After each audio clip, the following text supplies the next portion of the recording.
അപ്പൊ ഇതാണ് നമ്മളെ നെക്സ്റ്റ് മോഡൽ വരുന്നത്. ഇത് അതേപോലെ തന്നെ സെയിം മെറ്റീരിയൽ ആണ്, പ്യൂർ സിൽക്കാണ് വരുന്നുള്ളത്. യെസ്, പാറ്റേണും അതിന്റെ ഫ്ലവർ വർക്കും ഡിസൈനൊക്കെ ഏകദേശം സെയിം തന്നെയാണ്. കണ്ടില്ലേ, ഇത് പാകിസ്ഥാനി ടൈപ്പ് ആണ്. ശരിക്കും കൈയൊക്കെ നല്ല ലൂസ് ആയിട്ടുള്ള മോഡലാണ്. കണ്ടില്ലേ, ഇതിന്റെ താഴെയാണ് കംപ്ലീറ്റ് വർക്ക് വരുന്നത്. നല്ല ഹെവി ഹാൻഡ് വർക്ക് ആണ് കേട്ടോ.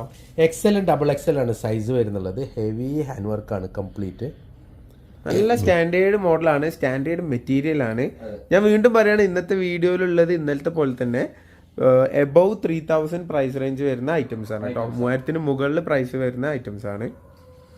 ഓക്കെ, ഇതിന്റെ ഷോൾ, ഇതാണ് ഷോൾ വരുന്നത്. അടിപൊളി ഷോളാണ്. പ്യൂർ മസ്ലിൻ ഷോളാണ്, നല്ല തലയിൽ നിൽക്കുന്ന ഷോളാണ്. ഇന്നലെ അങ്ങനെ തന്നെ ആയിരുന്നു. അതായത് ടോപ്പ് സിൽക്ക് മെറ്റീരിയലും അതിലേക്ക് ഷോള് മസ്ലിൻ മെറ്റീരിയലും. ശരിക്കും ഒരു ബെഡ്ഷീറ്റിന്റെ നീളം വീതിയുണ്ട്. വീതിയുണ്ട്, അത്രയ്ക്ക് നീളം വീതിയുള്ള ഷോളാണ്.